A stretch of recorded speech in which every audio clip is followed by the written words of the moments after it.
कई बार इंसान कुछ भ्रमों में उलझ जाता है और वो भ्रम को लेकर के इतना परेशान हो जाता है कि भविष्य की चिंताओं में अपना वर्तमान खराब कर देता है। तो भविष्य की चिंताएं होनी चाहिए, लेकिन इतनी भी नहीं कि आप अपना वर्तमान ही खराब कर बैठें। नमस्कार मित्रों, मैं भानुप्रकाश शर्मा, एस्ट्रो भानु शर्मा चैनल में आपका हार्दिक अभिनंदन करता हूं। बात मीन राशि की करने वाले हैं। मीन राशि में जो राहु विचरण कर रहे हैं, काफी लंबे समय से, लगभग 1.25 साल से यहाँ पे विचरण कर रहे हैं मीन राशि में। और मीन राशि में ही राहु ग्रह आने वाली 17 मार्च को नक्षत्र बदल देंगे। अब ये जो नक्षत्र बदल रहे हैं, इसका प्रभाव आप पे क्या आएगा, इसके लिए अपने को सबसे पहले एक चीज़ समझनी पड़ेगी कि किस नक्षत्र में जा रहे हैं और नक्षत्र के एट्रीब्यूट्स आप पे क्या आएंगे। अब इसके एट्रीब्यूट्स क्या हैं वो देखने से पहले, कहाँ है ये नक्षत्र? 25वें नक्षत्र है। ये जो नक्षत्रों की सूची है, 27 नक्षत्र हैं, उसमें 25वें नंबर पे ये नक्षत्र आता है और ये नक्षत्र 2 राशियों में विभाजित है। इस नक्षत्र की 3 चरण जो हैं वह तो कुंभ राशि में होते हैं और एक चरण इसका मात्र और मात्र मीन राशि में होता है। मीन राशि में 3 डिग्री तक यह नक्षत्र रहने वाला होता है। मीन्स यहाँ पे इस चीज को समझें कि 3 डिग्री राहु होगा तो ये इस राशि में यहाँ पे है ये इस नक्षत्र में। अब इसको देखो नक्षत्र को, इस नक्षत्र का स्वामी कौन है? बृहस्पति, या कहें कि गुरुदेव जो हैं वह इस नक्षत्र के स्वामी हैं। आपके राशि स्वामी कौन है? खुद बृहस्पति, सबसे बड़ी बात। दूसरा, राहु कहां जा रहा है? इसी नक्षत्र में जा रहा है, जो ये पूर्वा भाद्रपद नक्षत्र है, इसमें यह जा रहा है। तो यहां पे आप ये मत समझिए कि गुरु चांडाल दोष बन गया। यहां पे गुरु का ज्ञान जो होगा, आप देखें, ज्ञान जो होगा वह मिलेगा राहु को, और राहु यहां पे ज्ञान के मुताबिक कार्य करेगा।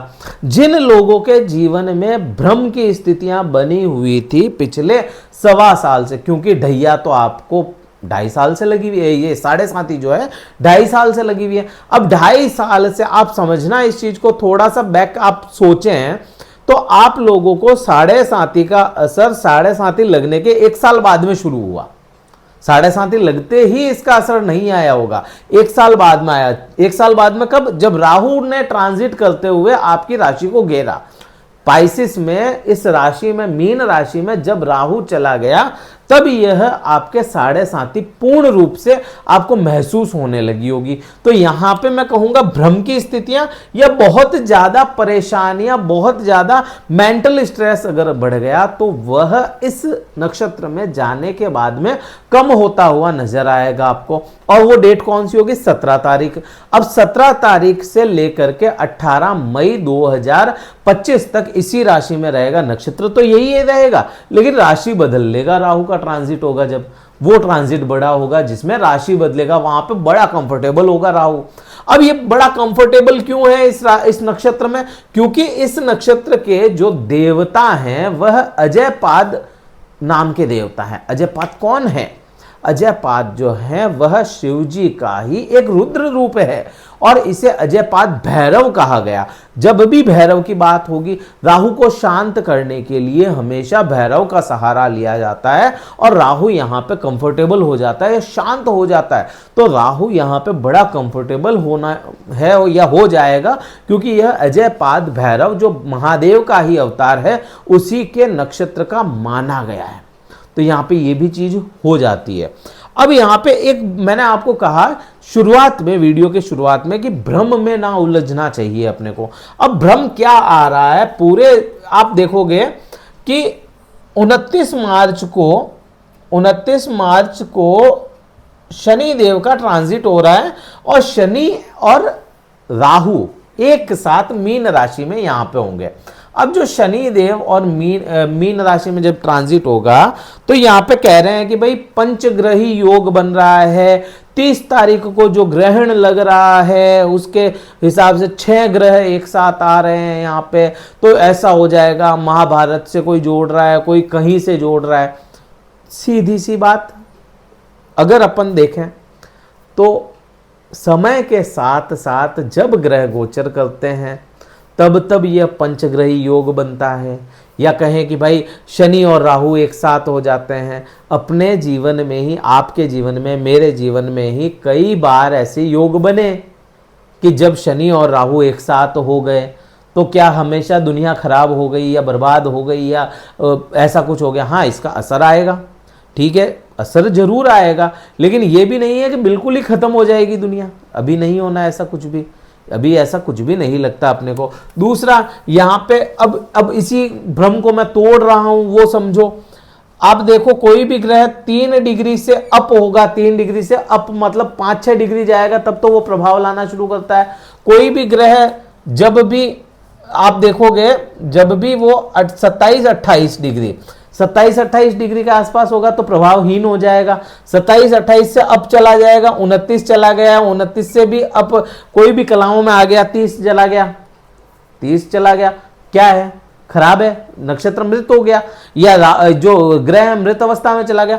तो 3 से पहले शिशु अवस्था है और 28, 29, 27 ये मृत अवस्था है। अब यहां पे आप देखोगे कि भाई 29 तारीख को, जब ये 29 मार्च को शनिदेव ट्रांजिट करेंगे तब क्या होगा? 0 डिग्री पे रहेंगे, क्योंकि कोई भी ग्रह जब भी ट्रांजिट करेगा 0 डिग्री जाएगा ना, तो 0 डिग्री पे ही तो होगा। अब शनि को कितने महीने तक रहता है एक राशि में शनिदेव? शनिदेव एक राशि में 30 महीने रहते हैं, 30 महीने शनिदेव रहते हैं। इसका मोटा मोटी तौर पे देखो, इस समय में कुछ समय वक्री भी जाते हैं, वो भी जाते हैं। ऑल ओवर अगर देखेंगे, ऑल ओवर देखेंगे तो 1 महीना बराबर 1 डिग्री बनता है। मैं तो कहूं 1 डिग्री 1 महीना नहीं है। फिर भी आप देखो कि शनि देव को 6 डिग्री जाएंगे तब तो वो प्रभावशाली बनेंगे ना, 5 डिग्री 6 डिग्री। अब मई महीने तक जब तक ये ट्रांजिट नहीं हो जाता राहु का, तब तक बहुत ज्यादा बलवान अवस्था में नहीं जाएंगे शनिदेव। और शनिदेव बलवान भी चले जा रहे हैं तो राहु भी तो ट्रांजिट, या राहु भी तो है ना, डिग्री वाइज कम हो रहा है, क्योंकि वो उल्टा चलता है, राहु वक्रावस्था में चलता है। तो राहु 3 डिग्री से 2 जाएगा, 2 से 1 जाएगा। तो यहाँ पे ये युति तो वैसे ही फेल सी हो रही है ना, ये युति में तो प्रभाव ही नहीं है, बल ही नहीं है, बल नहीं है, तो ये क्या प्रभाव लाएगी? अब आप में, मुझ में ताकत होगी तभी तो अपन बात कर पाएंगे, तभी तो कोई काम कर पाएंगे। तो यहाँ पे राहु और शनि दोनों ग्रह बलहीन है। एक बलवान होगा तो दूसरा बिल्कुल ही यहाँ पे मृत अवस्था में चला जाएगा या शिशु अवस्था में चला जाएगा। तो इसलिए इस युति का है ना बहुत ज्यादा प्रभाव है नहीं, ज्यादा से ज्यादा 10% आना है इसका प्रभाव। दूसरा, किसी का फायदा है, किसी का नुकसान है, किसी का नुकसान है तो किसी का फायदा है। अगर आपके लिए अच्छा हो रहा है तो ये जरूरी थोड़ी है कि सबके लिए अच्छा हो रहा है, किसी के लिए नुकसान हो रहा होगा। आपके लिए नुकसान हो रहा है तो किसी के लिए फायदा भी तो हो रहा है ना। एक 100 रुपए का नोट किसी के पास जा रहा है तो किसी की तरफ से निकल रहा है ना, घूम तो वो 100 रुपए ही रहा है। तो बात वही हो जाती है यहाँ पे कि भाई इस युति का 10% से ज्यादा प्रभाव होना नहीं है। और ये जो पंचग्रही 6 ग्रही ये योग बन रहे हैं, ये समय समय के साथ साथ बनते रहते हैं। आज भी बने हैं, 2022 में भी बने थे, 2023 में भी बने थे, उससे पहले देखोगे 2019 में भी बने थे, उससे पहले देखोगे तो 2010 में भी बने थे। जो मुझे याद है मैं बता रहा हूँ। तो इतने योग बनते रहते हैं, तो इसका डरने वाली बात नहीं है। भ्रम की स्थिति में मत उलझो। अब यहाँ पे देखो प्रभाव और क्या होंगे। मैंने बताया आपको भ्रम टूटेंगे, तो यहाँ पे भ्रम राहु तोड़ रहा है। प्लस यहाँ से राहु की जो दृष्टि होगी वो और कहाँ पे जाएगी? राहु की दृष्टि आपके 5th भाव पे जाएगी। जिन लोगों को, क्योंकि राहु की दृष्टि थी तो प्रेम प्यार के चक्कर आपके खराब हुए और हुए भी होंगे ना। पहले भी बताया था, जब राहु ट्रांजिट करके आया था तब भी मैंने बोला था कि प्रेम के चक्कर आपके खराब हो सकते हैं, प्रेम विवाह होने के योग उस समय कम थे, अब बन रहे हैं। अब यहाँ पे प्रेम विवाह के योग भी बन रहे हैं। दूसरा आप देखोगे, क्योंकि ये आपके राहु जो है किसी तीसरे पर्सन की वजह से आपके है ना प्रेमी जोड़ों में परेशानियां लेकर के आया था, तो वो भ्रम भी यहाँ पे खत्म कर देगा। ज्ञान के लिए आपको बाहर जाना पड़ सकता है, पढ़ाई करने के लिए आपको बाहर भेज सकता है राहु, क्योंकि राहु जो है आपके घर से बाहर का कारक बन जाता है। ठीक है, क्योंकि राहु की जो मेन राशि मानी गई वो कुंभ राशि मानी गई और 12वां घर आपका कुंभ राशि का बनता है, ये भी चीज बन जाती है। प्लस यहाँ पे एक चीज है, क्योंकि राहु ज्ञानी बन रहा है, ज्ञान मिल रहा है उसको किसका? बृहस्पति का, और वो यहाँ पे कनेक्ट कर रहा है राहु, तो ज्ञान के लिए ये समय विद्यार्थियों के लिए बड़ा अच्छा रहने वाला है। यहाँ पे ये चीज हो गई। अब यहां से देखो कि भाई राहु की जो दृष्टि है वह 7वें भाव पे जा रही है। अब राहु की जो 7वें भाव पे दृष्टि है तो बाय डिफॉल्ट यहां पे केतु ही होंगे, क्योंकि केतु 180 डिग्री पे है। अब केतु की वजह से मैंने पिछली बार भी बताया था, केतु के वीडियोज में भी बताया था कि भाई आपके लिए सप्तम भाव में केतु का बैठना केतु के लिए तो बहुत अच्छा नहीं है, क्योंकि सप्तम भाव जो आकांक्षाओं का है या पति पत्नी के संबंधों का है, और केतु डिटैचमेंट का जो कारक है, उसकी वजह से पति पत्नी के संबंध बहुत ज्यादा मधुर नहीं रह पाए। तो अब यहां पे इस चीज को समझो, राहु के प्रभाव को छोड़ो एक बार के लिए, केतु के जब बात कर रहे हैं, यहां पे केतु है तो केतु के प्रभाव तेज रहेंगे। अब केतु, राहु अगर 3 डिग्री पे है तो केतु भी तो 3 डिग्री पे ही होगा, तो उसके भी प्रभाव यहां पे कमजोर होने। तो व्यापार में जिन लोगों के बहुत ज्यादा स्थितियां अच्छी नहीं थी, तो व्यापार को लेकर के चीजें काफी हद तक ठीक होती हुई नजर आती है। अब राहु की जो 9वीं दृष्टि है वो भाग्य भाव पे जाती है। राहु की 9वीं दृष्टि भाग्य भाव पे भाग्य को कमजोर कर रही थी, और ये निरंतर अभी भी कमजोर ही करेगी, बहुत ज्यादा अच्छा नहीं करेगी यहाँ पे। लेकिन इतना जरूर कह सकते हो, बुजुर्गों के साथ, पिता के साथ, पिता तुल्य कोई हो या गुरु हो आपके, आपका धर्म हो, उसके प्रति आप थोड़े से लिबरल हो जाएंगे। पिता के साथ संबंध अच्छे होना, गुरुओं के साथ संबंध अच्छे होना, और धर्म के प्रति ईमानदारी आप में देखने को मिलेगी। तो ये प्रभाव राहु के आप पे समझ में अपने को आ रहे हैं। अब इस शनि के क्या प्रभाव होंगे वो नेक्स्ट वीडियो में बताऊंगा। केतु क्या और कर सकता है वो उसके बाद में नेक्स्ट वीडियो में बताऊंगा। अब ये नेक्स्ट जो वीडियोस आएंगे, इसके लिए आपको वीडियो को लाइक करना है, शेयर करना है, सब्सक्राइब करना है, ताकि आपके सामने पॉपअप हो जाए मेरा वीडियो आते ही। तो आपको ये चीजें करनी है। उपाय क्या करोगे? राहु कहाँ जा रहे हैं? बृहस्पति के नक्षत्र में, तो बृहस्पति के उपाय करो, बृहस्पति के बीज मंत्रों का जाप करो। ओम ग्राम ग्रीम ग्रोम स गुरुवे नमः, इसका जाप करते रहें तो आपको बृहस्पति बहुत सुपीरियर रिजल्ट देने वाले हैं। और बृहस्पति अभी कहाँ है? बृहस्पति आप अगर देखोगे तो आपके पराक्रम भाव में है। तो यहाँ पे जो ये पंचग्रही योग या 6 ग्रही योग जो बन रहे हैं, घबराने की जरूरत नहीं है। बृहस्पति पराक्रम में बैठ करके आपको अच्छे रिजल्ट दे देंगे। तो किसी भी प्रकार का भ्रम ना पालें, तो ये उपाय आपको करना है।